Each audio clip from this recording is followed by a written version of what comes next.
karena aku teringat saat ibuku nggak berhenti menyiramkan air dingin ke tubuhku. Walau aku teriak, takut, dan bahkan nangis, dia tak berhenti melakukannya. Ia hanya berhenti saat aku menahan semuanya dan dia.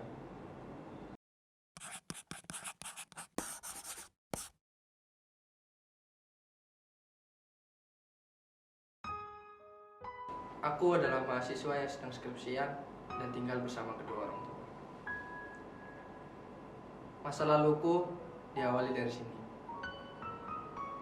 Sejak aku kecil hingga berumur 9 tahun, ibuku tidak segan melakukan kekerasan fisik dan bahkan psikis lewat perkataannya padaku. Hal buruknya waktu itu, aku mengalami kecelakaan. Tapi dengan kejadian itu, ibuku mulai melunak dan menghentikan kekerasan fisiknya.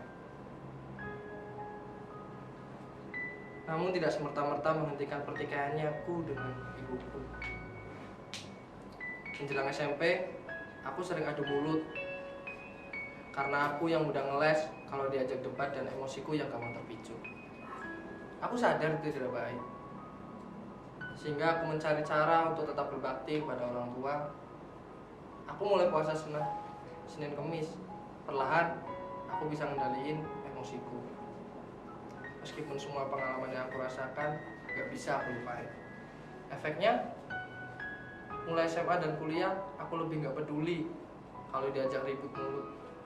Cenderung empatiku buat ibuku rendah menurutku. Seperti kalau dia mengeluh, sedih, nangis, bahkan marah, aku gak merasakan apa-apa sampai sekarang. Aku ingat pengalamanku paling menyesakan adalah ketika merasa ibuku seperti menyesal dengan keputusannya menikah dengan ayahku. Saat dia bilang ingin membuangku saat bayi, aku gak ngefek dengan bulian teman-teman karena ibuku lebih parah dari mereka. Walau rasa sakit karena dibully itu masih ada. Aku takut mandi air dingin, dan kalau aku maksain selalu timbul rasa sesak. Karena apa? Karena aku teringat saat ibuku gak berhenti menyiramkan air dingin ke tubuhku.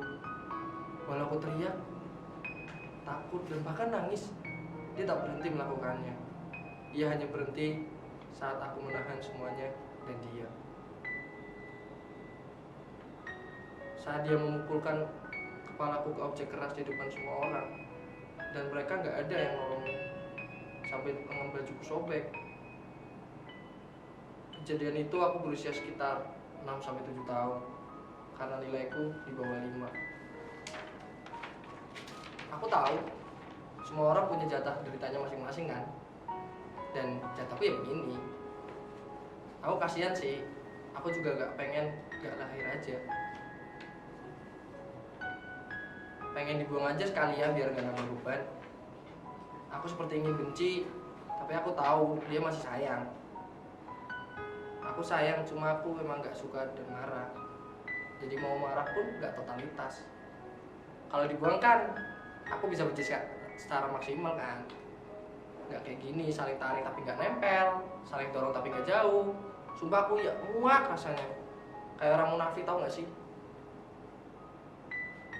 Tapi orang memang gak bisa punya satu sudut pandang doang kan. Jadi ya, selama aku masih bisa kontrol tindakan dengan wajar, it's okay. Cuma aku nggak tahu sekarang ini aku wajar apa enggak sih. Meskipun ya jujur lebih condong ke benci. Untuk redam ini, aku milih cerita ke beberapa teman. Tapi nggak semua teman dapat cerita yang sama. Biasanya dengan teman-teman berlatar belakang psikologi, aku lebih bisa frontal dan belak-belakan, bahkan sampai keluar segala lompatan. Aku termasuk beruntung. Kenapa? Karena aku cukup kuat untuk ngadepin ini. Apalagi sejak aku nemu lagu BTS yang Magic Shop. Karena dari situ aku ngerasa kalau aku masih dipercaya untuk bisa ngelawan rasa sesak selama ini. Walaupun begitu, pengalaman-pengalaman itu nggak bisa aku lupain. Dampaknya sampai sekarang aku nggak mau, atau bahkan belum kepikiran untuk menikah. Apalagi ketika ibuku mengeluh soal ayah dan pernikahannya. Dan juga melihat pertikaian orang tua, aku juga takut berinteraksi sama cowok karena terkadang tubuhku nggak bisa aku kendaliin, kayak cemas, panik, takut, was-was, bahkan nggak bisa ngomong. Itu karena aku nggak dapat sosok laki-laki yang baik